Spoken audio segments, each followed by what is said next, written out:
I married my husband 2 years ago, truly believing I was stepping into a stable and loving family life. He had a son from his previous marriage, a young man just out of college. He was quiet, yet carried himself with a strange, unshakable confidence. From the start, something about him felt off. There were little moments that didn't quite fit the image I had painted of a picture-perfect family. He would hold my gaze a second too long when we passed in the hallway, offer help when I hadn't asked for any, and linger near me during family gatherings while barely acknowledging his father's presence. I kept telling myself I was reading too much into things, but that unease only grew stronger with time. The house we lived in was massive and eerily quiet most days. My husband often traveled for work, leaving me alone with his son more frequently than I had expected.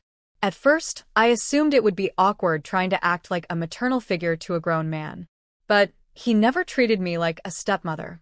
His demeanor toward me was different. When I cooked dinner, he'd pull out my chair before I sat down. When we watched television, the way he looked at me felt more like admiration than casual interest. I brushed it off as simple politeness, but deep down, I sensed there was something else in his eyes. One evening is etched in my memory. I was cleaning up in the kitchen when he walked in. He leaned casually against the counter and watched me for a moment before speaking, his voice soft. "You deserve better than how he treats you," he said. I froze.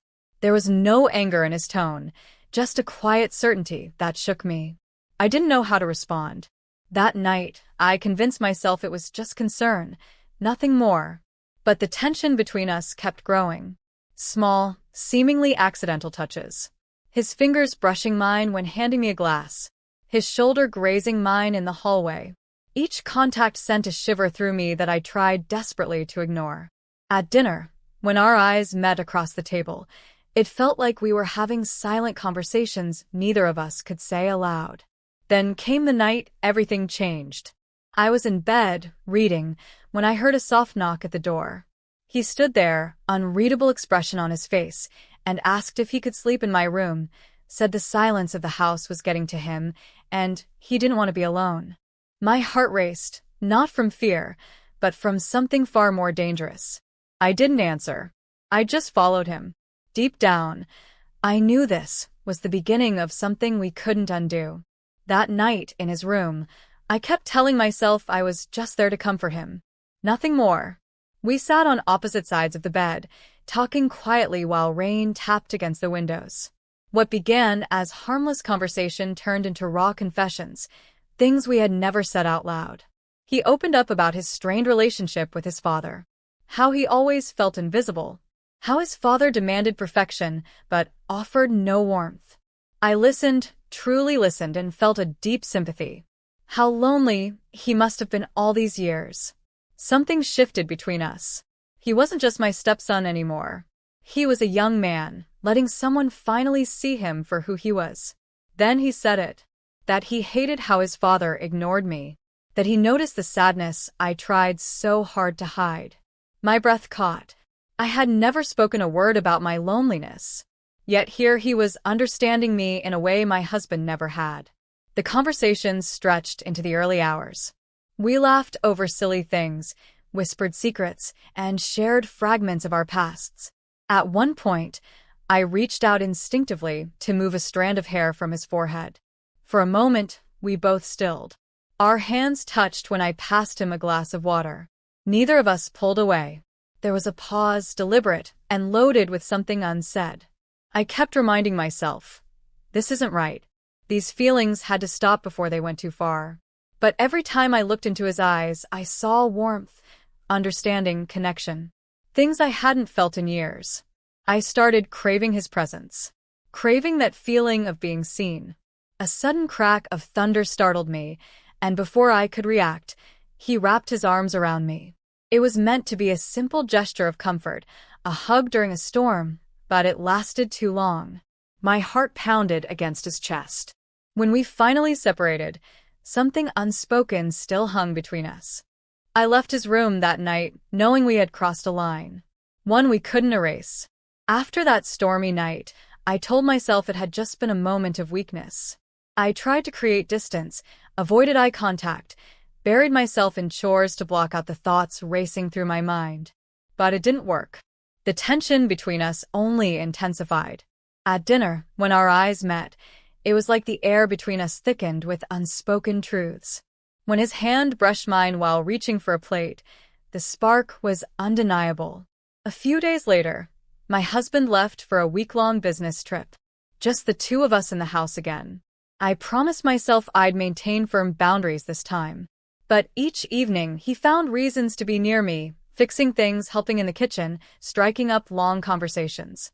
He stayed close and I let him. I was drawn to him. The more I resisted, the more impossible it became to breathe. One quiet night, I passed by his room. He called my name softly.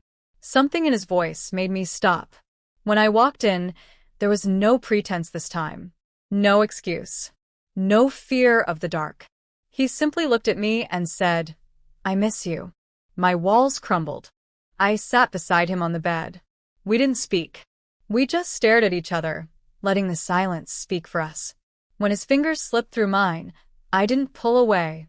The first kiss happened slowly, cautiously. A soft brush of lips that quickly deepened as all the emotion we'd suppressed rushed forward. Guilt slammed into me instantly, but so did a fire I hadn't felt in years. It was wrong, but it was real. His touch was gentle, but full of need.